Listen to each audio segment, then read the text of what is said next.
नमस्कार व्यूअर्स, मैं हूं अमीश देवगन और आप देख रहे हैं देश का सबसे लोकप्रिय कार्यक्रम आर पार। गृह मंत्री अमित शाह ने तेलंगाना में सरकार बनने पर मुस्लिम आरक्षण समाप्त करने का बड़ा और खुला ऐलान क्या किया।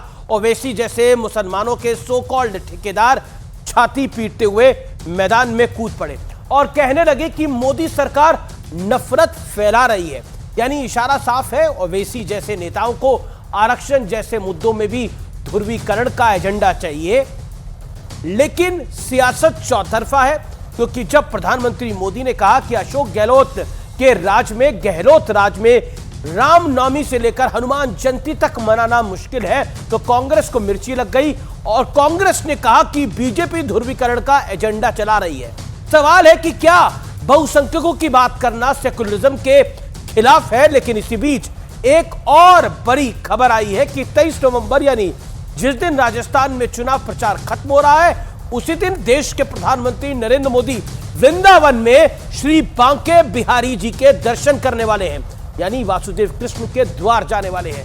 तो इसके खिलाफ भी सियासी मोर्चा खुल गया है, यानी कुल मिलाकर धर्म पर सियासी माहौल गर्मा गया है। तो आज इसी मुद्दे पर होगी देश की सबसे बड़ी पॉलिटिकल बहस, चुनावी घमासान, ध्रुवीकरण का प्लान। आज का आर पार इसी पर व्यूअर्स।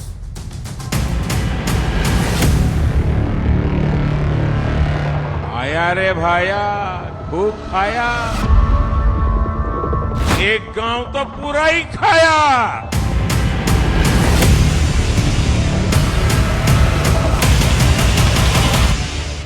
इन्होंने तुष्टीकरण के लिए 4% मुस्लिम रिजर्वेशन लगाया है। भारतीय जनता पार्टी की सरकार ये 4% मुस्लिम रिजर्वेशन को हटा लेगी। अमित शाह के इस ऐलान के साथ ही सियासत में नया घमासान छिड़ गया है। बीजेपी जो कह रही है रिजर्वेशन के बारे में, झूठ बोल रही है और हर मुसलमान को नहीं मिल रहा है। एक बैकवर्ड मुसलमानों में ही बैकवर्ड एक क्लासेस या कास्ट की लिस्ट बनाई गई है, उन्हीं को मिल रहा है। तो ये इनकी नफरत की सियासत है और कुछ नहीं है। आरोप लग रहा है कि दोनों तरफ से जमकर ध्रुवीकरण की कोशिश शुरू हो गई है। लेकिन इस सियासत के बीच ही राहुल गांधी ने एक नया विवाद छेड़ दिया। बीजेपी ने नया शब्द निकाला, धूमधाम करके ढोल बजा के आपको कहते हैं आप आदिवासी नहीं हो, आप वनवासी हो। आप तो जंगल में रहते हो, आप तो जानवर जैसे हो। वनवासी के ये मतलब है। हमारे बच्चों को जेल में डाला गया, हिजाब के नाम पर बच्चियों को पढ़ने से रोका गया, हमारे बस्तियों में बुलडोजर चला दिए। एक नई दुकान खुली है, मोहब्बत की दुकान। हिंदुस्तान की आजादी से लेकर आज तक 55,000 फिसादात का तोहफा दिया। वैसे इस सियासत के बीच एक और बड़ी खबर आई है। 23 नवंबर यानी राजस्थान में चुनाव प्रचार खत्म होने के बाद प्रधानमंत्री मोदी वृंदावन में बांके बिहारी के दर्शन करने जाएंगे। प्रधानमंत्री बनने के बाद ये पहला मौका होगा जब पीएम मोदी वृंदावन में ठाकुर जी के दर्शन करेंगे। ये परिकाष्ठा है अपीजमेंट की। आपकी राजनीति सिर्फ पोलराइजेशन की राजनीति है। आप देश के लोगों को धार्मिक भावनाओं से खिलवाड़ करके चुनाव जीतना चाहते हैं। लेकिन आज सबसे बड़ा सवाल है कि क्या सबकी चुनावी नाव ध्रुवीकरण वाले दांव पर अटक गई है। आज इसी पर होगी देश की सबसे बड़ी बहस, चुनावी घमासान, ध्रुवीकरण का प्लान। और अब वक्त है व्यूअर्स आर पार के सुप्रसिद्ध विश्लेषण का। आइए बड़ी वॉल पर चलते हैं और देखते हैं चुनावी चाल में ध्रुवीकरण वाली टाल का विश्लेषण। गृह मंत्री अमित शाह तेलंगाना जीते तो मुस्लिम आरक्षण समाप्त कर देंगे। असदुद्दीन ओवैसी बीजेपी नफरती एजेंडे में जुट गई है। प्रधानमंत्री नरेंद्र मोदी गहलोत राज में रामनवमी हनुमान जयंती मनाना कठिन था, मुश्किल था। तेलंगाना में कांग्रेस ने जारी किया है अल्पसंख्यक घोषणा पत्र, यानी तेलंगाना में कांग्रेस का जो घोषणा पत्र है उसमें अल्पसंख्यकों के लिए बहुत कुछ है, ऐसा पॉलिटिकल पंडित कह रहे हैं। मैं बढ़ता हूं आगे। योगी आदित्यनाथ कन्हैयालाल की हत्या यूपी में होती तो क्या होता आपको पता है? जयराम रमेश ध्रुवीकरण की राजनीति कर रही है भारतीय जनता पार्टी। योगी के इस बयान पर बोले कांग्रेस। दूसरी तरफ राजस्थान के 9 जिलों में अल्पसंख्यक हॉस्टल का प्लान है और ऐलान भी करा जा चुका है। बीजेपी एक खास वोट बैंक को लुभाने की कांग्रेस निरंतर कोशिश कर रही है। तो हनुमान जयंती और रामनवमी के जुलूसों तक से यहां तक बड़ा सवाल, क्या बहुसंख्यकों के मुद्दे को उठाना क्या कम्युनल एजेंडा है? और अगर आप अल्पसंख्यकों की बात करेंगे तो वो सेकुलरिज्म है। ये एक मूलभूत सवाल है। इसी बड़े सवाल के साथ इस चर्चा को मैं आगे बढ़ाऊंगा। मेरे साथ आज कौन कौन है मेहमान, आइए आपको मिलवा देते हैं। मेरे साथ डॉक्टर अजय लोग भारतीय जनता पार्टी से जुड़ रहे हैं। मेरे साथ इस चर्चा में ए.के. वाजपेयी है, प्रवक्ता एलजेपी के। मेरे साथ अजीज खान है, प्रवक्ता समाजवादी पार्टी के। विवेक श्रीवास्तव है, लेफ्ट के आइडियोलॉग। आदिल हसन है, प्रवक्ता एआईएमआईएम के। आप सबका अभिनंदन है। तो मैं जानना चाह रहा हूं सबसे पहले आदिल हसन जी आप ही से, और आप ही को मैं 50 सेकंड देता हूं आपकी बात को रखने के लिए। क्या आपको लगता है कि नफरत का एजेंडा चला कौन रहा है? एक तरफ तो अल्पसंख्यकों की बात करना सेकुलरिज्म है, और अगर बहुसंख्यक की कोई बात करेगा तो वो कम्युनल एजेंडा क्यों हो जाता है? अमीश भाई, आप जर्नलिस्ट हैं और ये आप जान लीजिए कि तेलंगाना में ऐसा कुछ नहीं है। प्रधानमंत्री जी खुद मध्य प्रदेश में आके बोलते हैं सबका साथ, सबका विश्वास, सबके साथ हम रहेंगे, पासमानदा मुसलमानों को हम इंसाफ देंगे। उन्होंने पासमानदा बिरादरी की भी बात की। लेकिन हम प्रधानमंत्री जी से पूछना चाहते हैं, आज़ादी के वक्त से लेकर धारा 341 के तहत जो SC ST मुस्लिम कम्युनिटी में SC जो आते हैं, क्रिश्चियन कम्युनिटी, उनको क्यों नहीं आपने इंसाफ दिया? आखिर कॉन्स्टिट्यूशन सबको इक्वालिटी की बात करता है, जस्टिस की बात करता है, अब उनको क्यों नहीं दिया? प्रधानमंत्री बार बार सबकी बात करते हैं, सबका साथ की बात करते हैं। पहली बार आजाद भारत में एक भी मुसलमान मेंबर ऑफ पार्लियामेंट नहीं, एक भी मुसलमान मिनिस्टर नहीं। क्या प्रधानमंत्री जी दुबई में जाते हैं और कतर में जाते हैं, खूब वहां के राजाओं से गले मिलते हैं, अच्छा लगता है, इन्वेस्टमेंट आ रहा है, हम उसका इस्तकबाल करते हैं, आरामको इन्वेस्टमेंट कर रहा है, उसका इस्तकबाल करते हैं। लेकिन अमित शाह जी जो बात करते हैं कि आरक्षण खत्म कर देंगे, अरे मुसलमानों के नाम पे आरक्षण नहीं है, ओबीसी कमीशन जो बैकवर्ड कमीशन, उसके आधार पर यह सरकार का सिस्टम है। Ranganath Mishra commission, Kundu commission, Mahmoodur Rahman report, Sachar commission, यह कमीशन कहता है कि मुसलमानों की स्थिति दलितों से बदतर हो गई है। ये एक सच्चाई है। कांग्रेस ने इसलिए तो ये सब आप धर्म के आधार पर आरक्षण, आरएसएस की मैं क्या संविधान धर्म के आधार पर आरक्षण की इजाजत देता है? जवाब दीजिए इस बात का। क्या भारत का संविधान धर्म के आधार पर आरक्षण की इजाजत देता है? अगर देता है तो हाँ बोलिए। ठीक है, मुझे बोलने दीजिए। क्या भारत का संविधान यह इजाजत देता है कि 341 के तहत आप दूसरे मुस्लिम कम्युनिटी और क्रिश्चियन कम्युनिटी को आप अलग कर दीजिएगा एक प्रेसिडेंशियल ऑर्डर से? क्या अमित शाह जी और मोदी जी अलग है? मोदी जी ने कहा कि मैं पासमानदा मुसलमानों को आरक्षण देंगे, अमित शाह बोलते हैं हम आरक्षण खत्म कर देंगे। आप ही बस ये सबका साथ सबका विश्वास में ये पैरामीटर कहां जपता है? और आपको बता दें, मुसलमानों को आरक्षण नहीं है, जो ओबीसी जो बैकवर्ड कमीशन है उसको आरक्षण है। और एमआईएम जो है, हम सबसे छोटी पार्टी में से एक है। हम एक मिनट बोलने दीजिए, अमीश भाई बोलने दीजिए। हम एमआईएम बहुत छोटी पार्टी, हम चाहते हैं सबको मिले, ओबीसी कोटा बढ़े, मुस्लिम वोमेन बढ़े, जैन कम्युनिटी के वोमेन को रिजर्वेशन मिले। लेकिन बीजेपी जो 10 साल रूल करने के बाद चाहती है मुसलमानों को और दबाया जाए और धसाया जाए। आखिर क्यों? दलितों को और धसाया जाए, ओबीसी कोटा नहीं बीजेपी बढ़ाना चाह रही है, जातीय जनगणना में लकड़ी लगाती है। आखिर क्यों? प्रधानमंत्री खुद ओबीसी से है तो ओबीसी के लिए दिल बड़ा करे, ओबीसी मुसलमानों को भी इंसाफ दे। अमित शाह जी और मोदी जी में ऐसा फर्क क्यों है? क्या मोदी जी बड़े हैं कि अमित शाह साहब बड़े हैं? मोदी जी ने कहा कि मैं पासमानदा मुसलमानों को इंसाफ देंगे, बोला तो आखिर अमित शाह को विराम दीजिए। अब मैं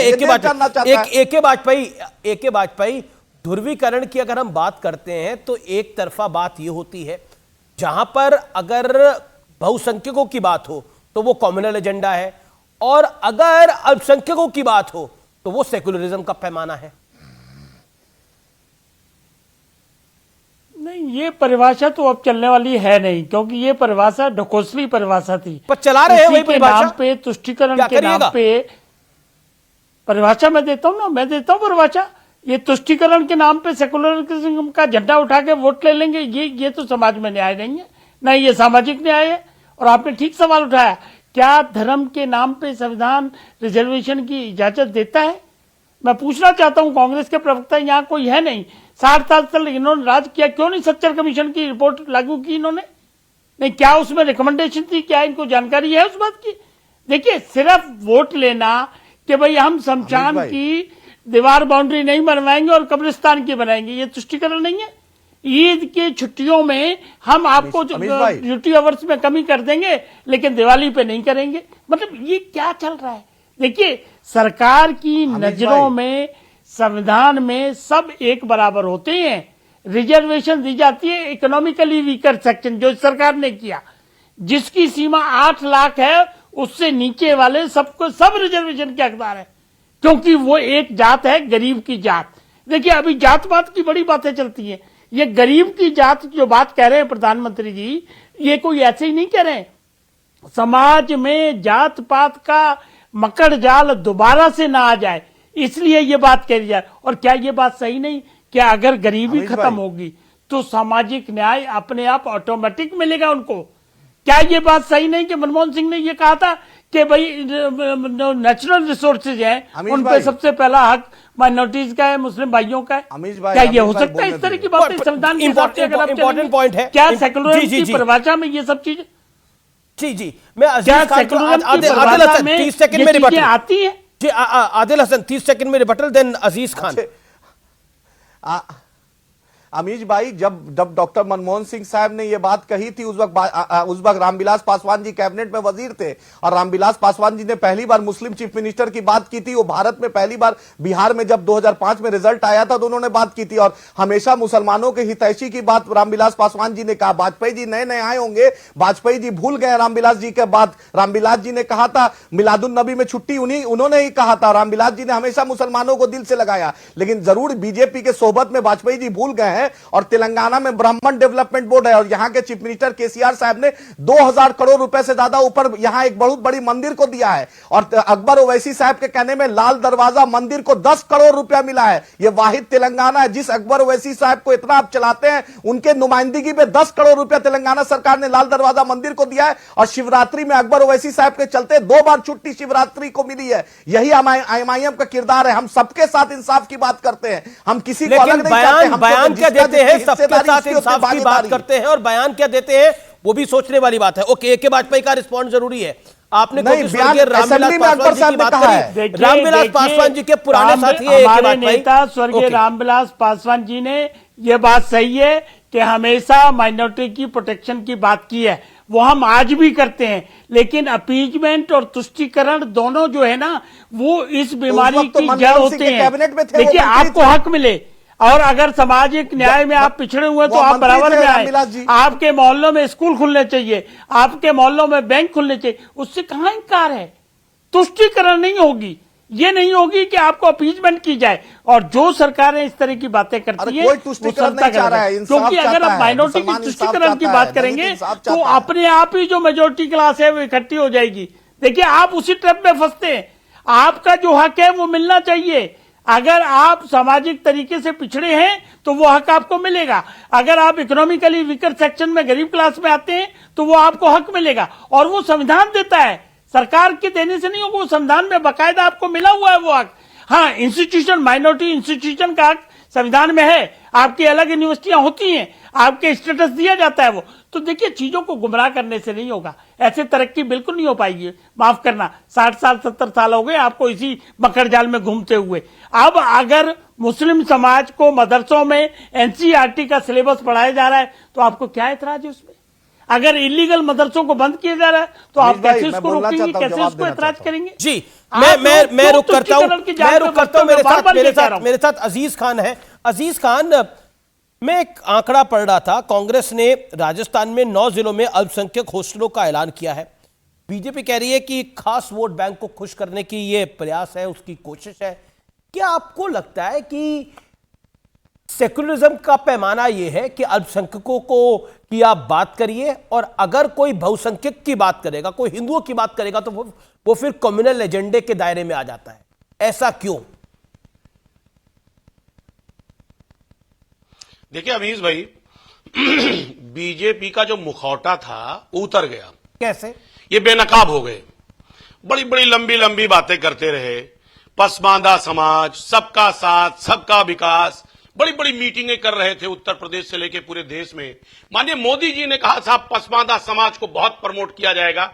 आज उनके हकों को मारने की बात की जा रही है। आज उनके हकों को लिया जा रहा है, सब मंच से ऐलान हो रहा है। ये है मुखौटा, ये है इनका चेहरा जो बेनकाब हो गया। एक बात अमीश भाई, दूसरी बात, ये किसी के नहीं है, चाहे वो पसमानदा समाज हो मुस्लिम का या दूसरी पिछड़ी जातियां हो, चाहे वो पिछड़ी जातियां हो, चाहे वो दलित समाज हो।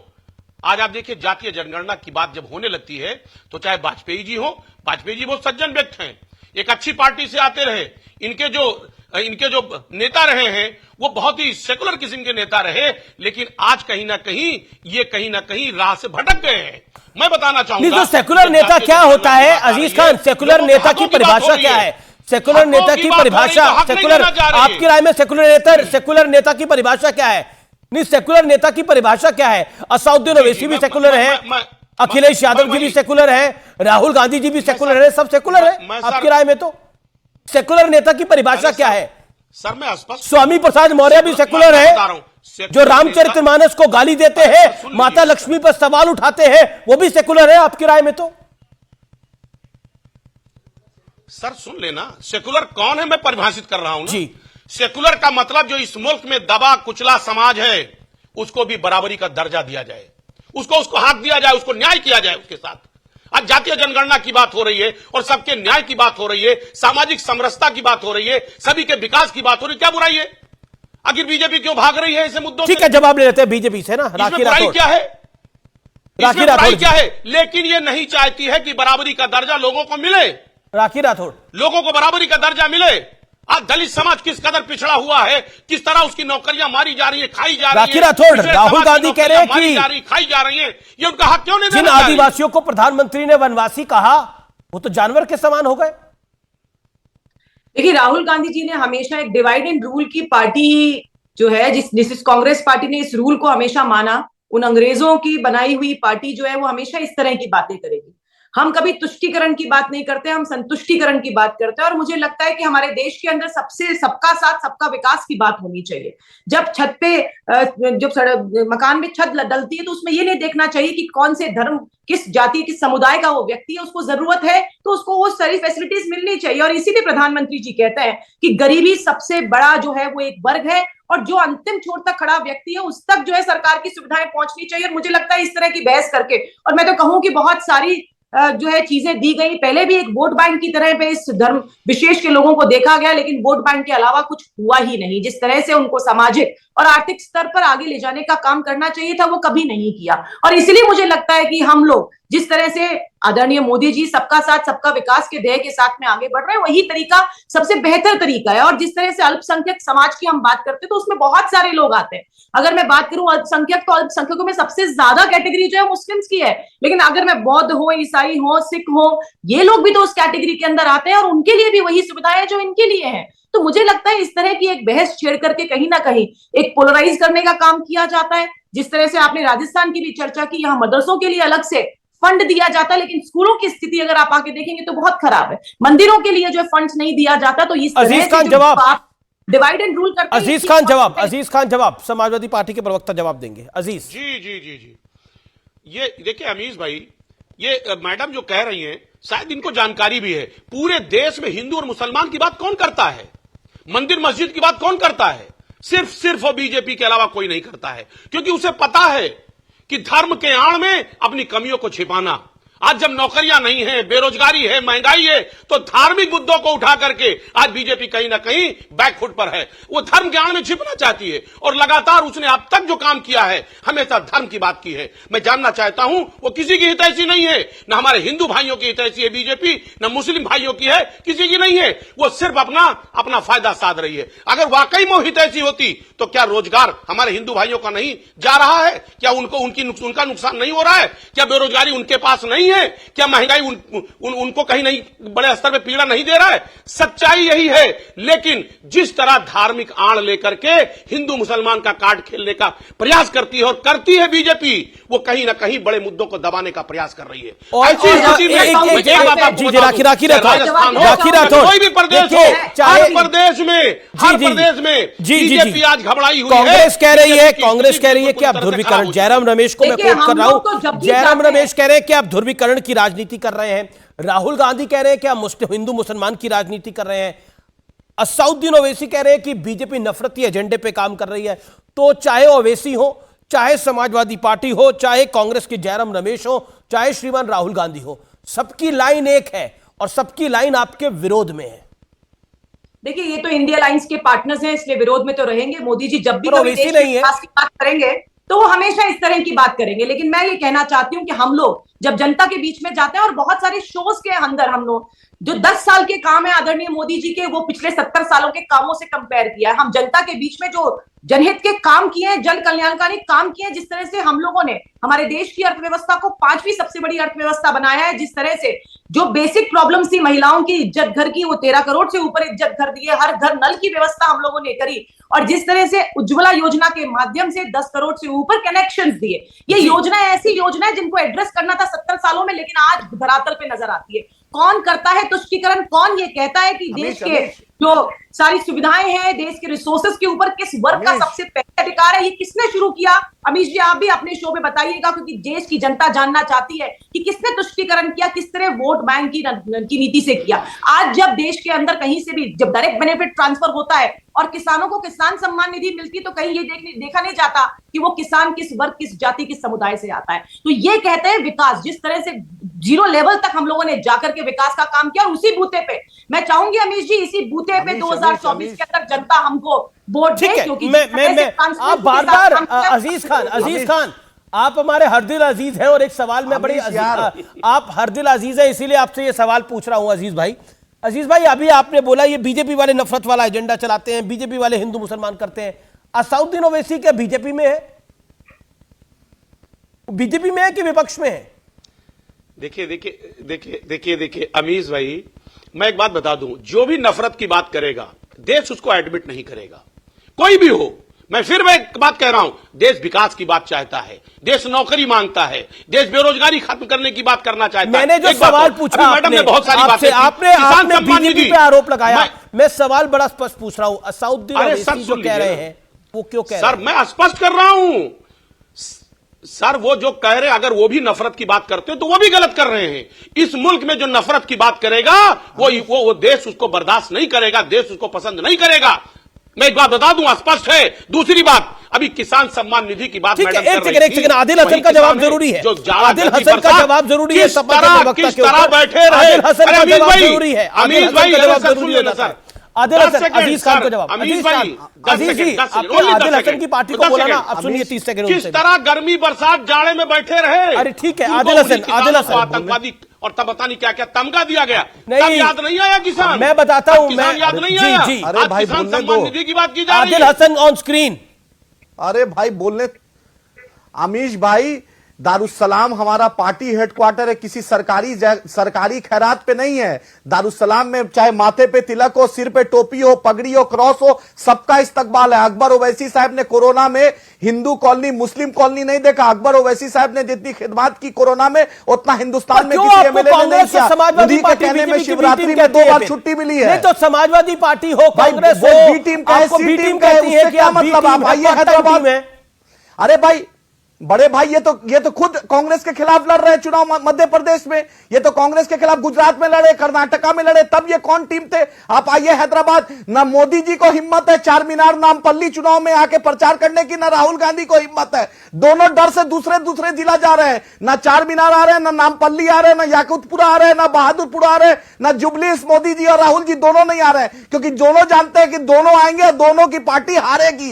ये है एमआईएम का जलवा। हिंदू मुसलमान दोनों मिलकर एमआईएम को वोट देता है, यही हमारी पहचान है। और दारुसलाम हमारी शान है। जिसके भी दिल में धड़कता हुआ दिल है, इंसानियत है, वो दारुसलाम आता है। हम हिंदू और मुसलमान नहीं पूछते हैं, हम इंसान को देखते हैं और इंसान को इज्जत देते हैं। इसलिए 1958 से लेकर अल्लाह ने आज हमें उरूज दिया और 16 स्टेट में एमआईएम। नहीं तो फिर एक सेकंड बताइए, आप तो आपकी पार्टी तो अपराधियों में भी धर्म देख लेती है, देखती है कि नहीं देखती? अपराधियों के अगर एनकाउंटर होते हैं तो असद ओवैसी उत्तर प्रदेश में जाके गिराते हैं कि कितने हिंदू थे और कितने मुसलमान थे। Point number 1। पॉइंट नंबर 2, सुनना पड़ेगा आपको। अभी अकबरुद्दीन ओवैसी ने एक भाषण दिया, उन्होंने बोला हमारे बच्चों को जेल में डाला गया, हिजाब के नाम पर बच्चों को पढ़ने से रोका गया, हमारी बस्तियों पर बुलडोजर चला दिए गए। बुलडोजर किसके यहां चले? जिन्होंने अपराध किया। अपराधियों का धर्म कौन देख रहा है? अपराधियों का धर्म आप और आपकी पार्टी देख रही है। तो फिर बताइए कॉम्युनल एजेंडा कौन चला रहा है? अमीश भाई ठीक सुन लीजिए 76,000 लोग टाडा में गिरफ्तार हुए थे, 0.1% सिर्फ कन्विक्शन हुआ। इंडियन एक्सप्रेस की रिपोर्ट है, सबसे ज्यादा मुसलमान जेल में बंद है। मुसलमानों की स्थिति दलितों से बदतर है। Sachar commission, Ranganath Mishra commission, Kundu commission, Mahmoodur Rahman report, Gopal Singh commission ये कहता है। आप आइए हैदराबाद, अकबर ओवैसी साहब के पहल पर ब्राह्मण डेवलपमेंट बोर्ड बना। यहां तिरुपति बालाजी मंदिर के लिए हमारे एमएलए बैरिस्टर असदुद्दीन ओवैसी साहब, अकबर साहब डेली चिट्ठी लिख के देते हैं और वो तिरुपति जाते हैं। ये हमारा किरदार है। यहाँ का हिंदू भाई हमें वोट देता है। हैदराबाद का 1984 से लेकर आज तक हमारे हिंदू और मुसलमान की एकता की सरजमी है, इसीलिए हम जीतते हैं। गृह मंत्री ने बोला कि अगर तेलंगाना में सरकार बनी, अगर तेलंगाना में सरकार बनी तो बीजेपी अगर तेलंगाना में जीती तो मुस्लिम आरक्षण को समाप्त कर देंगे। Okay, you made your point mister Adil Hasan, spokesperson AIMIM by humble submission.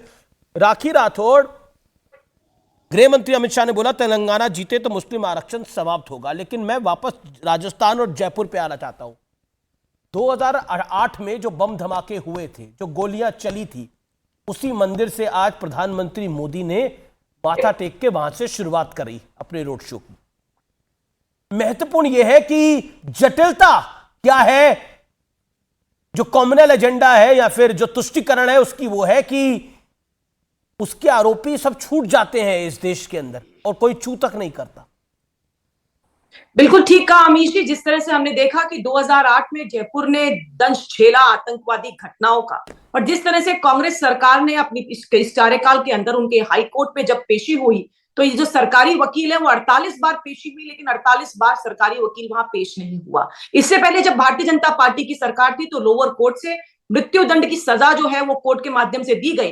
लेकिन सरकार की ये लापरवाही, मैं पूछना चाहती हूं, अगर उन लोगों को फ्री कर दिया गया तो 71 लोग जिन्होंने वहां जान गंवाई, 300 से ऊपर लोग जो 2008 के बम धमाकों में अपने जो है घायल हुए, उनका गुनहगार कौन था, इस बात का कौन डिसीजन करेगा? तो कहीं ना कहीं तुष्टीकरण की बात अमीश जी राजस्थान में तो लगातार हुई है। कांग्रेस पार्टी ने जिस तरह से रामनवमी, हनुमान जयंती, हिंदू नव वर्ष के जो प्रोसेशंस थे उनके ऊपर धारा 144 लगाई, लेकिन PFI की रैली को परमिशन दी।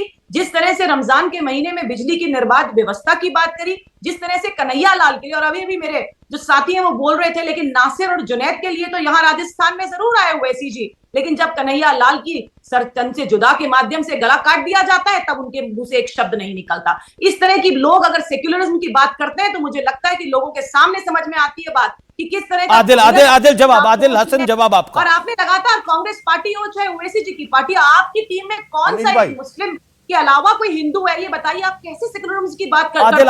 आदिल जवाब। अमीश भाई कन्हैया लाल की पत्नी और कन्हैया लाल के बेटे का मैं वीडियो सुना। उन्होंने बोला कि बीजेपी मेरे पिताजी की मृत्यु को राजनीतिक फायदा उठा रही है, और MIM दारुसलाम में आइए देखिए हिंदू मुस्लिम में सबका इस्तेकबाल है। इसीलिए आज हम पूरे हिंदुस्तान में बैरिस्टर असदुद्दीन ओवैसी किसी का आरक्षण खत्म करने की बात नहीं करते, हम सबको देने की बात करते हैं, सबको देने की बात करते हैं। कन्हैया लाल के बेटा ने कहा है कि आप राजनीतिक फायदा उठा रहे हैं, और आप पाकिस्तान जाकर नवाज शरीफ का बिरयानी आप खाए हैं, जिन्ना के मजार पर पानी पी गए, हम नहीं गए जिन्ना के मजार पर। दारुसलाम हमारा हेडक्वार्टर है, हिंदू और मुसलमान की एकता का प्रतीक है। हम सबको समझ में आ रहा है दारुसलाम में सबका इस्तेकबाल है, आपकी तरह नहीं है दोहरा मापदंड। हम लोग कोई राजनीति नहीं कर रहे, लेकिन किशनगंज को 1 रुपया एक करके शांत रहिए। से दलितों से आदिवासी Adil Hasan, late Rakhi Rathore maker point, let Rakhi Rathore maker point. Adil Hasan, राखी राठौड़, ऐसा क्यों होता है कि हर चुनाव से पहले कभी शमशान कब्रिस्तान आ जाता है, कभी राजस्थान के 9 जिलों में अल्पसंख्यक हॉस्टल का ऐलान आ जाता है? ऐसा क्यों होता है? उत्तर प्रदेश के 2017 के विधानसभा चुनाव में हमने देखा बीजेपी ने एक तरह से एक पॉलिटिकल पॉट शॉट खेला समाजवादी पार्टी पर और बोला कि देखिए शमशान और कब्रिस्तान में फर्क करती है ये पार्टी, और अब आ गया कि ये लोग जो हैं वो 9 जिलों में अल्पसंख्यक हॉस्टल दे रहे हैं, बहुसंख्यकों के लिए क्यों नहीं? अमीश जी, तुष्टीकरण के अलावा हमारे पास बहुत सारे मुद्दे हैं राजस्थान के अंदर जिनके माध्यम से हम ये कह सकते हैं कि राजस्थान के अंदर कांग्रेस सरकार जा रही है। तुष्टीकरण उनमें से एक मुद्दा है, चाहे महिला अपराध हो, चाहे बेरोजगारों के साथ में जिन्होंने धोखा किया है, पेपर लीक के मैक्सिमम केसेस यहां पर आए। नहीं तो आपके नेता राखी जी, आपके नेता है बिधूड़ी, जो कि मेंबर ऑफ पार्लियामेंट है, वो कहते हैं कि राजस्थान के चुनावों में पाकिस्तान की नजर है। कैसे भाई, समझाइए जरा।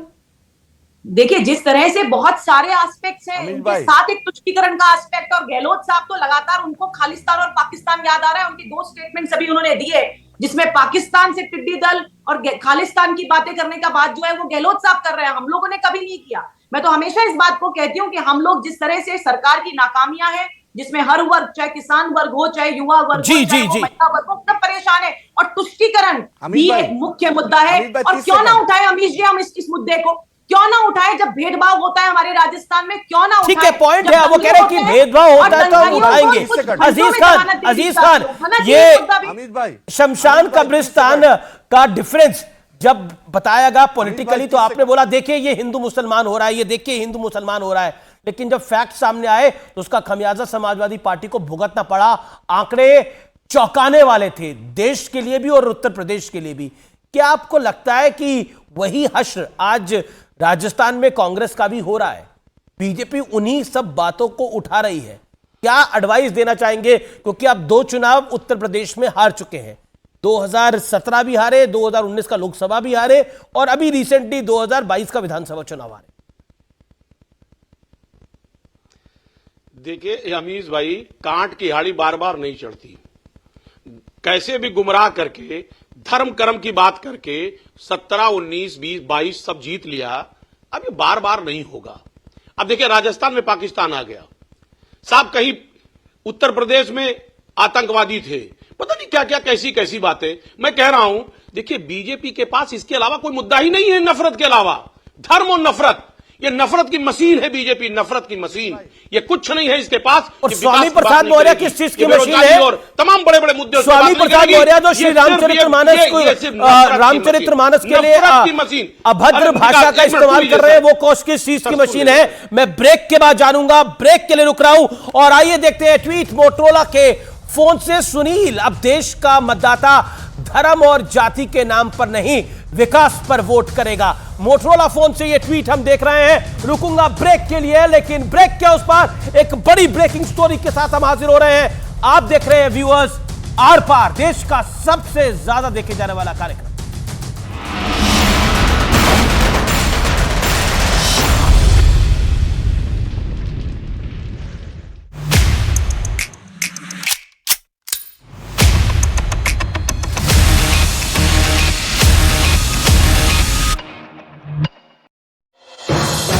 और उन्होंने इजरायल के झंडे वाले जहाजों को निशाना बनाने की चुनौती भी दी। लाल सागर में जहाज हाईजैक करने से कुछ घंटे पहले भी हूथी लड़ाकों ने धमकी दी थी। इजरायल के खिलाफ जंग तेज करने के मूड में हूथी लड़ाकों ने इजरायल को सीधी धमकी दी और बोल दिया कि वो इजरायल के खिलाफ सैन्य अभियान तब तक जारी रखेंगे जब तक गाजा में जंग नहीं रुकती।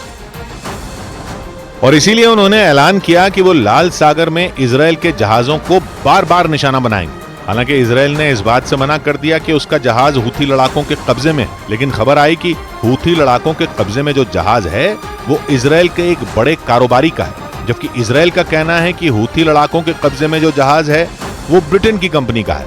यानी जहाज किस देश का है, इसी पर पेच फंस गया, क्योंकि हूथी लड़ाके अपनी पीठ ये कहकर थपथपा रहे हैं कि उन्होंने इजरायल का जहाज अगवा कर लिया, जबकि इजरायल ने गैलेक्सी लीडर को अपना जहाज मानने से ही मना कर दिया। और दुनिया इस बात पर फंस गई कि हूथी लड़ाकों के कब्जे में जो जहाज है वो असल में किसका है, क्योंकि हूथी लड़ाकों का दावा अलग है और इजरायल का अलग। इधर गाजा पट्टी में हमास के ठिकानों को निशाना बनाते हुए इजरायल ने 2 शरणार्थी शिविरों पर ताबड़तोड़ बमबारी की है, जिससे कई मकान तबाह हो गए। इस हमले में कई लोगों की जान चली गई है, जिनके शवों को दीर अल बलाह में रखकर अंतिम संस्कार की प्रार्थना की गई। इधर हमले के बाद करीब 60 से ज्यादा लोग मलबों के नीचे दब गए, जिन्हें निकालने के लिए आसपास के लोग दौड़ पड़े। मलबों को हटाने के लिए क्रेन की भी मदद ली जा रही है। इजरायल का यह हमला गाजा के ब्यूरेज और नुसीरत शरणार्थी शिविरों पर किया गया था। इजरायल का दावा है कि इन दोनों शिविरों में हमास के आतंकियों ने पनाह ली हुई थी, जिन्हें खत्म करने के लिए ये हमला किया गया। हिजबुल्लाह ने सिर्फ हमले ही नहीं किए, बल्कि एक वीडियो जारी कर इजरायल को बड़ी धमकी भी दे दी। हिजबुल्लाह ने इस वीडियो के जरिए ये बताने की कोशिश की कि उसके लड़ाके सीमा पार करके भी इजरायल की जमीन पर हमले बोलने के लिए तैयार हैं। यानी वो इजराइल की सीमा में घुसकर कभी भी उसके साथ सीधी जंग छेड़ सकते हैं। हिजबुल्लाह और इजराइल के बीच सीमा पर 7 अक्टूबर के बाद से ही लड़ाई छिड़ी हुई, लेकिन अब तक दोनों एक दूसरे पर ड्रोन, रॉकेट और मिसाइलों से ही हमले बोल रहे हैं। ऐसा पहली बार हुआ जब हिजबुल्लाह ने वीडियो जारी करके इजराइल को चेतावनी दी कि वो आ रहे हैं। और इसी वजह से ये माना जा रहा है कि हिजबुल्लाह के लड़ाके इजराइल की सीमा पार जाने के लिए बिल्कुल तैयार बैठे हैं। यानी जो लड़ाके सीमा पार से इजराइल की सेना को चुनौती दे रहे थे, वो सीधे इजराइल में घुसकर वहां कत्लेआम मचा सकते हैं। इसका मतलब ये कि इजराइल पर एक बार फिर 7 अक्टूबर जैसे हमले का खतरा मंडरा रहा है, लेकिन इस बार उसका दुश्मन हमास से कहीं ज्यादा खतरनाक और ताकतवर है। हिजबुल्लाह ने वीडियो जारी कर यह बता दिया कि इजराइल के लिए वो हमास से कहीं बड़ा खतरा है। हिजबुल्लाह के जोरदार हमले की जानकारी खुद इजराइल की सेना की तरफ से दी गई, जिसके मुताबिक लेबनान की सीमा से उसके कई ठिकानों पर एक साथ भीषण हमले बोले गए।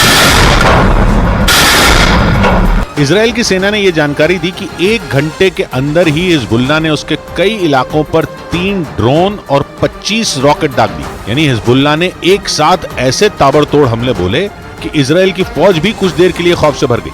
हालांकि इजराइल की सेना ने तुरंत पलटवार शुरू किया और लेबनान की तरफ से दागे गए तीनों ड्रोन को मार गिराने का दावा किया। हालांकि हिजबुल्लाह की तरफ से दागे गए 25 रॉकेट में कुछ इजराइल के इलाकों तक पहुंचने में कामयाब हो गए, लेकिन इजराइल ने दावा किया कि वो ऐसे इलाकों में गिरे जिनसे कोई बड़ा नुकसान नहीं हुआ। यानी इस बार इजराइल ने हिजबुल्लाह के हमले को पूरी तरह नाकाम कर दिया। इजराइल के लिए खतरा टलने वाला नहीं है, क्योंकि हिजबुल्लाह अपने ठिकानों पर हुए इजराइल के हमले से बुरी तरह बौखलाया हुआ है। हिजबुल्लाह के हमलों से पहले इजराइल की सेना ने दक्षिणी लेबनान पर एयर स्ट्राइक कर वहां तबाही मचा दी थी, जिससे भड़का हिजबुल्लाह अब युद्ध का नया मोर्चा खोलने की तैयारी में जुट गया, ताकि वो इजराइल के हमलों का बदला ले सके। क्योंकि इजराइल की सेना ने दक्षिणी लेबनान में अपनी खतरनाक मिसाइलें दागकर वहां बने एल्यूमिनियम प्लांट को तबाह कर दिया। बताया गया कि इजराइल की फौज ने एल्यूमिनियम प्लांट पर ड्रोन के जरिए हमले किए, जिसके बाद वहां जोरदार धमाका हुआ और पूरा इलाका आग की लपटों से घिर गया। हालांकि इजराइल के इस भीषण हमले में किसी के मारे जाने का दावा नहीं किया गया, लेकिन इजराइल की इस कार्रवाई से हिजबुल्लाह उस पर भड़क गया और माना जा रहा है कि दक्षिणी लेबनान पर हुई एयर स्ट्राइक की वजह से ही हिजबुल्लाह अब इजराइल के सैन्य ठिकानों को चुन चुन कर निशाना बना रहा है, जिसमें ईरान उसकी खुलकर मदद कर रहा है। और इस बीच बड़ी खबर आ रही है, हमास ने एक बार फिर से इजराइल पर रॉकेट दागने का दावा किया है। हिजबुल्लाह और इजराइल के एक दूसरे पर हमले लगातार जारी हैं। इजराइल ने इस बार दक्षिण लेबनान के ख्याम इलाके में हिजबुल्लाह के ठिकानों पर हमला बोला है। आईडीएफ ने हिजबुल्लाह के ठिकानों पर 1 से ज्यादा बम दागे, जिसकी तस्वीरें न्यूज 18 इंडिया की टीम के कैमरे में रिकॉर्ड हुई हैं। हमले की तस्वीरों में ख्याम इलाके से धुआं उठता नजर आ रहा है। ग्राउंड रिपोर्ट देखिए, अभी अभी इजराइल ने हिजबुल्लाह के ठिकाने पर अटैक किया, उसकी तस्वीर सीधे आपको दिखाते हैं। देखिए किस तरीके से धुएं का गुब्बार यहाँ पर आप देख सकते हैं। अभी अभी रॉकेट से अटैक किया है इजराइल ने हिजबुल्लाह के ठिकाने पर। लगातार हिजबुल्लाह अटैक कर रहा है इजराइल के ठिकानों पर। आज कई हमले जो हैं वो हिजबुल्लाह की तरफ से किए गए। ये तस्वीर देखिए, लगातार जो स्थिति है वो बॉर्डर की, लेबनान इजराइल बॉर्डर की स्थिति खराब होती जा रही है। भीषण युद्ध होता जा रहा है और एक लगातार देखिए, अब धुएं का गुब्बार देखिएगा, देखिए वो निकलना शुरू हुआ। फिर से धुएं का गुब्बार निकलना शुरू हुआ है। लाइव रॉकेट से हमला रिकॉर्ड हुआ है न्यूज 18 इंडिया के कैमरे में। ये तस्वीर देखिए किस तरह से धुएं का गुब्बार उठ रहा है, वो तस्वीर हम आपको दिखा रहे हैं इजराइल लेबनान बॉर्डर से, जहां इजराइल हिजबुल्लाह के ठिकानों को निशाना बना रहा है। ये तस्वीर देख लीजिए, अभी अभी अटैक हुआ है। और इस बीच 7 अक्टूबर को हमास के आतंक का एक और वीडियो सामने आया, जिसमें हमास के हथियारबंद लड़ाके इजराइल में घुसकर कोहराम मचाते नजर आए। और इस दौरान इजरायली नागरिकों में खौफ का माहौल भी नजर आया। हमास के रूस में मौत को सामने देखकर इजराइल के लोग जान बचाने के लिए भागते नजर आए। दूसरी ओर हमास के आतंकी भागते लोगों पर फायरिंग करते नजर आए। दरअसल 7 अक्टूबर को हमास ने उस वक्त हमला कर दिया था जब इजराइल के लोग अपना फेस्टिवल मनाने में व्यस्त थे। इजराइल का दावा है कि इस हमले में उसके 1200 नागरिक मारे गए हैं, जबकि 250 से ज्यादा नागरिकों को हमास के लड़ाकों ने बंधक बना लिया। और इस बीच यमन के हूती विद्रोहियों ने उस कार्गो शिप को हाईजैक करने का वीडियो जारी किया है, जिसमें वो इजराइल का शिप होने का दावा कर रहे हैं। वीडियो में साफ नजर आया है कि हूती विद्रोहियों का एक हेलीकॉप्टर कार्गो शिप पर लैंड किया गया, जिसमें से हूती विद्रोहियों के हथियारबंद लड़ाके फटाफट बाहर निकले और पोजीशन ले ली। लड़ाकों को शिप पर उतारकर हेलीकॉप्टर चलाया गया, जबकि हूती विद्रोही खंभों और दीवारों की आड़ लेकर आगे बढ़ते हुए शिप के ब्रिज तक पहुंच गए, जहां पर मौजूद शिप के चालक दल को उन्होंने हथियार के दम पर बंधक बना लिया और पूरे शिप का कंट्रोल अपने कब्जे में ले लिया। ये शिप तुर्की से भारत आ रहा था, जिसे हूती विद्रोहियों ने इजरायल का शिप समझकर उसे हाईजैक कर लिया। इधर इजरायल ने साफ कर दिया है कि यमन में हाईजैक किया गया कार्गो शिप इजरायल का नहीं है और न ही इजरायल का कोई नागरिक उस शिप के क्रू मेंबर में शामिल है। और गाजा में इजरायली सेना स्कूल, मस्जिद, अस्पताल और रिफ्यूजी कैंपों पर बम बरसा रही है, जिसके पीछे इजरायल युद्ध के पहले दिन से ये दावा करता नजर आ रहा है कि हमास के आतंकी हमलों से बचने के लिए इन जगहों में पनाह ले रहे हैं ताकि वो इजरायल के हमलों से बच सकें। लेकिन दुनिया को इजरायल के दावे पर यकीन नहीं था। खुद हमास भी इजरायल के दावों को खारिज करता रहा था। लेकिन गाजा में ग्राउंड ऑपरेशन के दौरान आईडीएफ के जवान हर इमारत, स्कूल, मस्जिद और अस्पताल की अच्छी तरह तलाशी ले रहे हैं, जिसमें हमास की पोल खुलती नजर आ रही है। आईडीएफ ने ऐसा ही एक वीडियो जारी करते हुए ये दिखाया कि गाजा की एक मस्जिद में टनल पाई गई। इस टनल में हमास ने कई हथियार छिपाए थे, जहां पर एक ड्रोन भी मिला। वीडियो सामने आने के बाद हमास ने अब अल शिफा अस्पताल के नीचे भी टनल होने की बात खुलकर मान ली है। इजरायल ने हूथी लड़ाकों के दावे को यह कहकर खारिज कर दिया कि लाल सागर में हाईजैक किया गया जहाज उसका नहीं था और उस जहाज पर एक भी क्रू मेंबर इजरायल का नहीं है। यानी इजरायल ने हूथी लड़ाकों के दावे को ही नकार दिया और दो टूक बोल दिया कि हूथी लड़ाकों के कब्जे में जो जहाज है वो इजरायल का है ही नहीं। हालांकि उसने ये माना कि हूथी लड़ाकों ने एक इंटरनेशनल मालवाहक जहाज पकड़ा है जो तुर्की से भारत रवाना हुआ था और उस जहाज पर यूक्रेन, बल्गेरिया, फिलीपींस और मेक्सिको समेत कई देशों के 25 क्रू मेंबर मौजूद हैं, जिनमें एक भी इजरायल का नागरिक नहीं है। यही नहीं, इजरायल ने कहा कि इस मालवाहक जहाज की मालिक ब्रिटेन की एक कंपनी है और जापान की एक कंपनी इस जहाज को चला रही थी। आसान शब्दों में कहें तो ब्रिटेन के जहाज को जापान इस्तेमाल कर रहा था। ये दावा इजरायल ने किया और हूथी लड़ाकों के इजरायल का जहाज हाईजैक करने के दावे को ही नकार दिया। या यूं कहें कि इजरायल ने ईरान की हूथी लड़ाकों के जरिए उसे घेरने की प्लानिंग फेल करने की कोशिश की। इजरायल ने केवल उसका जहाज हाईजैक होने की खबर खारिज नहीं की, बल्कि इस मामले में ईरान को भी घसीट लिया और दो टूक बोल दिया कि हूथी लड़ाकों का यह कदम ईरान की एक आतंकी हरकत है। यमन के हूथी लड़ाकों के सिर पर ईरान का हाथ माना जाता है और इसीलिए इजरायल ने इस मामले में बेझिझक होकर ईरान का नाम लिया। गाजा जंग के बाद इजरायल और ईरान के बीच का तनाव बढ़ चुका है और जैसे ही खबर आई कि हूथी विद्रोहियों ने लाल सागर में एक जहाज का अपहरण किया है, इजरायल आक्रामक हो गया और नेतन्याहू के कार्यालय का बयान आया कि ये ईरान की एक और आतंकी हरकत है जो समंदर के उन रास्तों पर खतरा बढ़ाती है।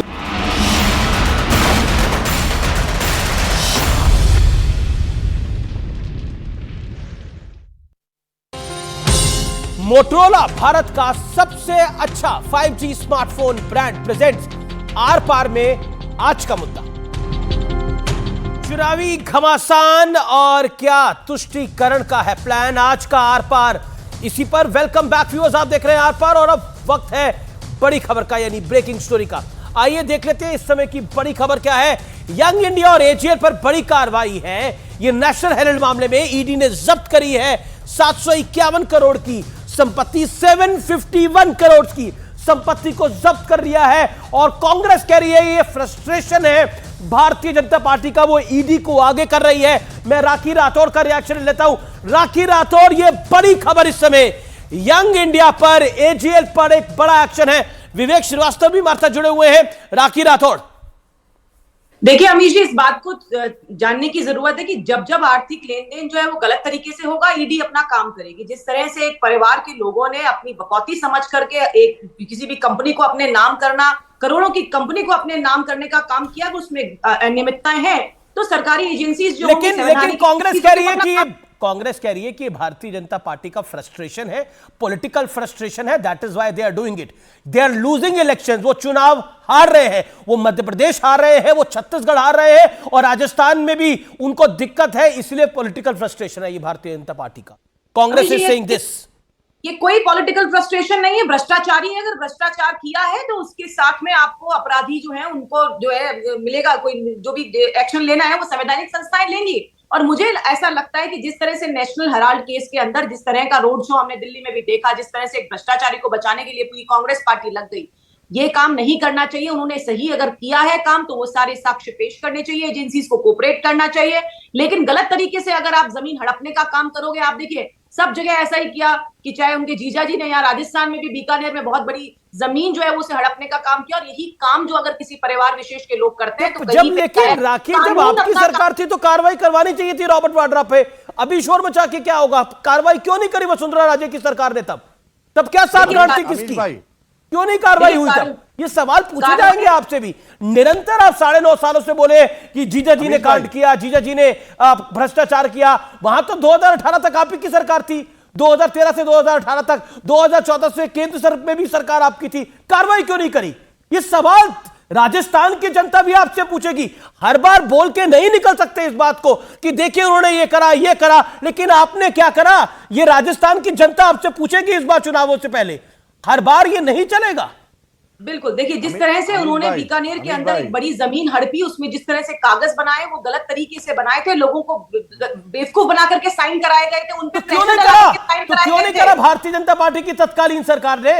वसुंधरा राजे की सरकार ने क्यों नहीं करा? ये सवाल पूछेगी जनता आपसे। क्या वसुंधरा राजे की सरकार सॉफ्ट थी रॉबर्ट वाड्रा पर? यह सवाल पूछा जाएगा। क्या भारतीय जनता पार्टी की सरकार सॉफ्ट थी तब? क्या देखिए अमीश जी, जिस तरह से नेशनल हेराल्ड केस के अंदर भी किस तरह से इन्होंने नेशनल हेराल्ड की जो प्रॉपर्टी है उसको पकड़ने का काम किया, उसको लेने का काम किया, वैसा ही काम यहाँ पर प्रेशराइज करके जो काम किया गया है, किसानों की जमीन जो ली गई है उनसे लीगली साइन कराए गए हैं। ठीक है, मैं वापस मुद्दे पर आता हूं, मैं वापस मुद्दे पर आता हूं। ध्रुवीकरण की बात हो रही है, ध्रुवीकरण की बार बार बात हो रही है।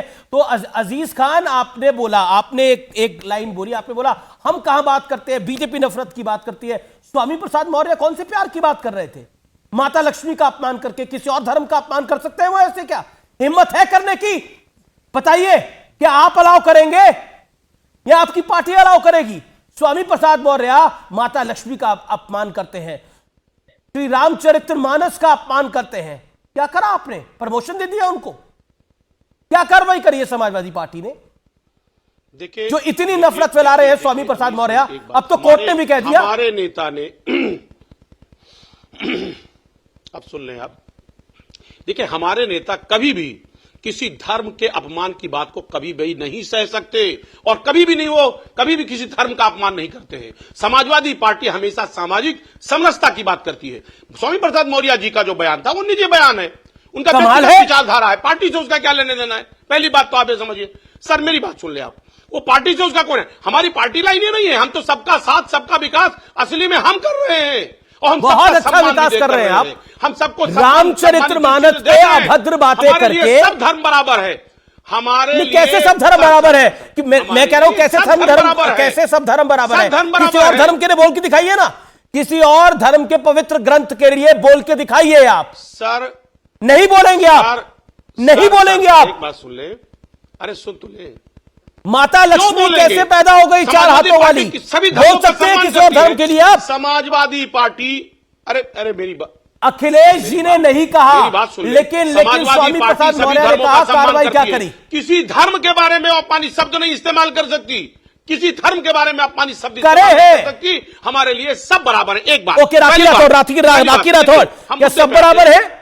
सनातन को लेकर पूरी इंडिया अलायंस ने जो बयानबाजी करी, क्या सब बराबर है? देखिए जिस तरह से इंडिया अलायंस के लोगों ने, डीएमके के लोगों ने जो स्टेटमेंट दिए, तब मैं पूछना चाहती हूँ कि समाजवादी पार्टी के जो लोग थे उन्होंने क्या किया, कौन से स्टेटमेंट किए? अभी आप कह रहे थे सबका साथ सबका विकास, आपका तो ध्येय है सबका साथ और एक परिवार का विकास।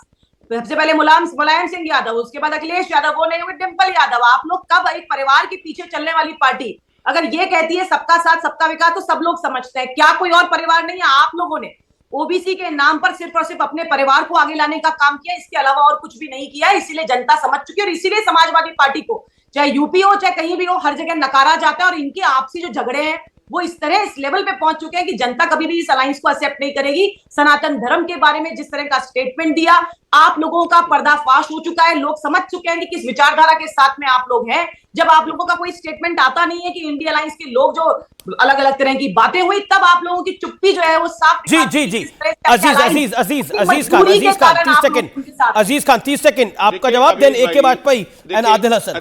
देखिए सर, बहुत देखिए राखी जी वही बात कह रही जो बीजेपी अक्सर कहती रहती है। देखिए बीजेपी को पता है कि समाजवादी पार्टी सामाजिक समरसता की बात करती है। हम समाज में विघटन नहीं पैदा करते हैं, हम समाज को जोड़ने की बात करते हैं। एक बात।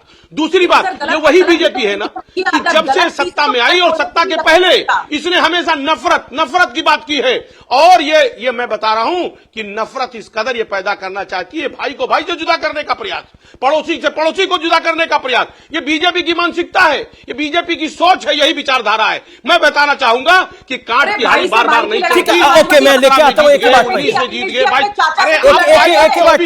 AK वाजपेयी, ये काट की हांडी बार बार नहीं चलती, कई बार 3-4 बार इस जुमले का इस्तेमाल अजीज खान साहब ने किया। अजीज खान बड़े दानिश्वर व्यक्ति हैं, बड़े पढ़े लिखे व्यक्ति हैं, उन्होंने काट की हांडी बार बार नहीं चलती इसका इस्तेमाल 2-3 बार ही करा। काट की हांडी माना बार बार नहीं चलती, लेकिन उत्तर प्रदेश में तो 2 बार चल गई, देश में तो 2 बार चल गई, फिर क्या कहिएगा? ना और गुजरात में तो 5 बारी से चल रही है, मध्य प्रदेश में 4 बारी से चल रही है। नहीं, अरे सुनिए ना अमीश जी, काट की आंधी नहीं चलती, ठीक कह रहे हैं, लेकिन विकास की जो आंधी है ना वो बार बार चढ़ती है जी। यही चढ़ी है, 14 में चढ़ी, 19 में चढ़ी और 24 में भी चढ़ेगी, ये विकास की है। और जब हम विकास की बात करते हैं ना, तो जो गरीब आदमी के लिए काम किए गए ना उनको गिनवाते हैं, और खाली गिनवाते नहीं है, जिनके लिए किए गए उनको महसूस होते हैं। कहो तो मैं भी गिनवाना शुरू कर दूं। और जहां तक राजस्थान का सवाल है ना, 35,000 बलात्कार, सर मत गिनवाइए। सोचिए 56% युवा बेरोजगारी, सोचिए जरा, सबसे ज्यादा युवा सुसाइड उसी राज्य में करते हैं, सबसे ज्यादा पेट्रोल और डीजल उसी राज्य का है, सबसे ज्यादा जो टोटल बेरोजगारी 28% वही है। मतलब क्या बातें करो, 300 साल पुराना मंदिर भी तोड़ा इन लोगों ने। मतलब ये जनता देख नहीं रही, ये कोई हमको बताने की जरूरत है? वो तो वहां के जो लोकल रेजिडेंट हैं, जो राजस्थान में रहते हैं, जिन्होंने सब जीता, 18,000 किसानों की जमीन कुड़क कर दी। कहाँ लोन माफी की बात करते थे? जो बात स्वामी प्रसाद मौर्य ने बोली, आज मैं ये कह सकता हूं, जो बात स्वामी प्रसाद मौर्य ने बोली बिल्कुल भी माफ नहीं किया। अकबरुद्दीन ओवैसी और असद ओवैसी ने नहीं बोली, ये बात भी है। मैं रुक करता हूं, मेरे साथ आदिल हसन है। आदिल हसन, जहां कम्युनल पॉलिटिक्स की बात आती है वहां आपकी पार्टी का नाम सबसे पहले आता है, और सिर्फ ये बात बीजेपी नहीं कहती, ये विपक्ष भी कहता है, ये कांग्रेस भी कहती है, ये सपा भी कहती है। अमीश भाई, जब मांझी बिरादरी राजनीति कर सकती है, पासवान बिरादरी, कुर्मी, कोरी, यादव, खम्मा, लिंगायत, वोकलंगा कर सकती है, तो मुसलमान भी कर सकता है। अभी आतंकवाद पे बात चल रही थी, मैं मालेगांव ब्लास्ट की साध्वी प्रज्ञा इनकी लोकसभा सांसद है, अजमेर ब्लास्ट में दरगाह वाले को कुछ नहीं हुआ, मक्का मस्जिद ब्लास्ट वाले को कुछ नहीं हुआ, ये एक सच्चाई है अमीश भाई, आप ही बताइए। और ईडी की बात कर, रॉबर्ट नहीं कर पाए। अच्छा सुनिए, रॉबर्ट वड्रा कोर्ट में स्टैंड नहीं कर पाए। रॉबर्ट, ठीक सुनिए अमीश भाई, सुनिए, 9.5 साल हो गया, जीजाजी को क्लीन चिट हो गया, 9.5 साल जीजाजी को क्लीन चिट यही हरियाणा सरकार दे दी। और आपको बतला दे, प्रियंका गांधी वाड्रा के 2 पीए हैं, संदीप सिंह और मोहित पांडे, और तेजस्वी यादव के पीए हैं संजय यादव, अखिलेश यादव का रिवर फ्रंट का कुछ नहीं हो रहा है, सिर्फ दिखावा है। नोटिस जाता है, अजीत पवार पे नोटिस जाता है, नारायण राणे पे नोटिस जाता है। बतलाइए ना, इन लोग अकूट संपत्ति जमा किए, क्या ईडी ने कार्रवाई की? प्रियंका गांधी के पीए हैं संदीप सिंह, बतलाइए इतनी संपत्ति बना लिए हैं। संजय यादव, तेजस्वी यादव के पीए हैं, देखिए क्या संपत्ति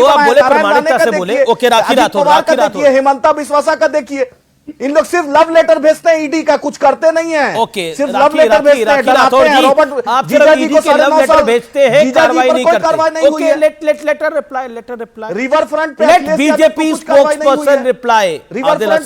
Adil Hasan, you made your point, let Rakhi Rathore BJP spokesperson river front पे पूछिए। ओके, बीजेपी भाजपा प्रवक्ता राखी राठौड़। देखिए, जिस तरह से अभी ये आरोप लगा रहे हैं, मैं तो आपसे निवेदन करूंगी, जो अगर आपके पास साक्ष्य हैं किसी के लिए भी, तो वो पेश करने चाहिए। मुझे लगता है न्यायिक व्यवस्था में आपको विश्वास होगा, और अगर आप किसी व्यक्ति पे कोई आरोप लगाते हैं तो उसको पेश करना चाहिए। और मैं आज आपके चैनल के माध्यम से ये बात कहना चाहती हूँ कि भ्रष्टाचारी चाहे किसी भी पार्टी का हो उस पर एक्शन होगा और होके ही रहेगा। और वो समय चला गया जब हमारे देश के अंदर लगातार जो है वो भ्रष्टाचारी जो है वो आगे पनपते थे, लेकिन अब वो स्थिति नहीं है। मैं तो अभी भी आपसे रिक्वेस्ट करती हूँ कि आपके पास कोई भी साक्ष्य किसी के लिए है तो वहां पर आप लेकर के आइए और उसको साक्ष्य पेश कीजिए। और ऐसे आकर के आरोप लगाने से कुछ नहीं होगा।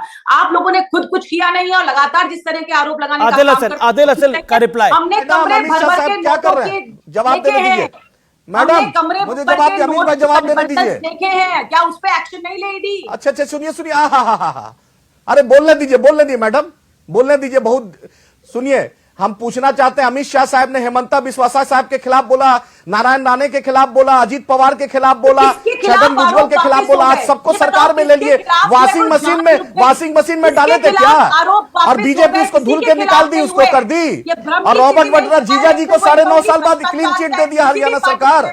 अरे जीजा जी पर क्या हुआ? किसी पे भी जो आपके आता है सब दूध का दूल्हा हो जाता है क्या मैडम? हाँ, सब दूध का दूल्हा हो जाता है आपके यहाँ जो आता है। होगी। हजारों करोड़ की संपत्ति भाजपा के लोग कमा रहे, नोटबंदी में 1000 करोड़ कमाए, कोई जांच हुआ क्या? ये नया भारत है। अमित शाह जी क्या कर रहा है? उनका ईडी क्या कर रहा है? झालमुड़ी बेच रहा है क्या? ईडी क्या करता है? झालमुड़ी बेच रहा है ईडी अपना काम कर रहा है। क्या काम है? सबूत देंगे कि ईडी देगा? अरे अभी आप सवाल पूछ रहे ईडी आप पूछ रहे ईडी झालमुड़ी बेच रहा है। अरे आप इंडिया अलायंस के नेताओं से पूछ के देखिए, आप अरविंद जी से पूछ के देखिए, झालमुड़ी बेच रहा है क्या ईडी? अरे अखिलेश यादव कांग्रेस के नेताओं से पूछ के, आप चाहते क्या है? आप विपक्ष की तरफ है, आप ईडी को उकसा रहे हैं कि ईडी झालमुड़ी बेच रहा है। अब ईडी कईयों को जेल भेज रहा है, ईडी कईयों को जेल भेज रहा है।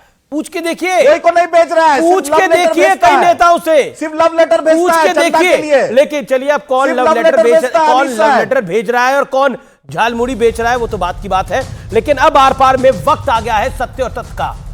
Winner stands alone and loser walks alone, यानी जीतने वाला शान से खड़ा रहता है, सब आपके साथ होते हैं, बधाई देते हैं, तारीफ करते हैं, भविष्य की शुभकामनाएं भी देके चले जाते हैं। लेकिन हारने वाले को सब अकेला छोड़ देते हैं। लेकिन देश के प्रधानमंत्री नरेंद्र मोदी ने इस ट्रेंड को इस देश में तो बदल दिया है, क्योंकि नतीजे से ज्यादा इंपॉर्टेंस एफर्ट्स की होती है। और पीएम मोदी ने वर्ल्ड कप में भारत की हार के बावजूद खिलाड़ियों की कोशिशों को अहमियत दी। उन्होंने बिना वक्त गवाए टीम के ड्रेसिंग रूम में जाकर उनसे मुलाकात की। यह बेहद खास वीडियो है, क्योंकि इस तरह की तस्वीरें रूटीन प्रैक्टिस अब बन गई हैं। इससे पहले जीतने वाले खिलाड़ियों को मान सम्मान दिया जाता था, लेकिन हारने वालों को अकेला छोड़ दिया जाता था। कोई नहीं जाता था, कोई प्रधानमंत्री नहीं गया। यकीन ना हो तो रिकॉर्ड उठा के चेक कर लीजिएगा। यह पहला मौका नहीं है जब इस देश का प्रधानमंत्री खिलाड़ियों को उनकी मेहनत और कोशिशों के लिए बधाई, शुभकामनाएं दे रहा है और भविष्य में जीत का हौसला बढ़ा रहा है। 2021 में ओलंपिक के सेमीफाइनल में हारने के बाद भारतीय महिला हॉकी टीम की खिलाड़ी बेहद निराश थी, लेकिन प्रधानमंत्री मोदी ने एक अभिभावक की तरह उन्हें फोन किया। खेल पर राजनीति करने वालों को आज ये वीडियो रिवाइंड करके कई बार सुनना चाहिए। आप भी सुनिए। तो आप लोग रोना बंद कीजिए, मेरे तक आवाज आ रही है। देखिए, देश आज आपका पर गर्व कर रहा है।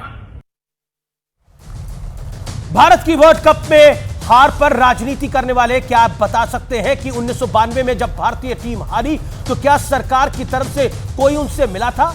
इसके बाद भी कई विश्व कप में भारत हारा, लेकिन क्या उनसे कोई मिला? शायद नहीं। लेकिन यह सच है कि 1983 की विश्व विजेता टीम का शानदार स्वागत किया और मान सम्मान भी हुआ, होना भी चाहिए था। लेकिन ओलंपिक्स में जो मेडल नहीं जीत पाए, जो एशियन गेम्स में खाली हाथ रह गए, उनसे किसी ने मिलना जरूरी नहीं समझा।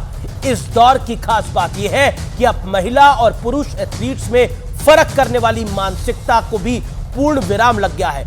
2017 वुमेन्स वर्ल्ड कप के फाइनल में जब हमारी टीम हारी तो प्रधानमंत्री मोदी ने तब भी उनसे मुलाकात करी और आज तक ये सिलसिला जारी है। और शायद यही वजह है कि ये नया दौर सियासी मौका परस्तों के गले नहीं उतरता, लेकिन अब ट्रेंड बदल चुका है। अब खिलाड़ियों को खिलाड़ियों की तरह देखा जाता है, उन्हें हार और जीत के तराजू पे तोला नहीं जाता और इसके सकारात्मक नतीजे भी दिख रहे हैं। एशियन गेम्स हो या फिर ओलंपिक, भारतीय दल हर बार पहले से ज्यादा मेडल जीत के आए हैं। इसलिए कहा जाता है कि लीडर वही है जो फ्रंट से लीड करे। यह तस्वीर अपने आप में नए भारत के माइंडसेट की पूरी कहानी बयां कर रही है। चंद्रयान 2 का मिशन फेल हुआ, लेकिन भारत रुका नहीं, थमा नहीं, और आज चंद्रयान 3 की कहानी पूरी दुनिया, पूरा देश जानता है। और यही नहीं, नए भारत की ऑप्टिमिस्टिक अप्रोच यही है कि अगला वर्ल्ड कप हम लेके आएंगे, और देश के प्रधानमंत्री ने लीड फ्रॉम द फ्रंट किया है, जो एक लीडर का काम होता है। अब कई लोगों को बुरा लगे तो कोई क्या कर सकता है, वो उनकी मानसिकता की बात है। फिलहाल आर पार में इतना ही। नमस्कार।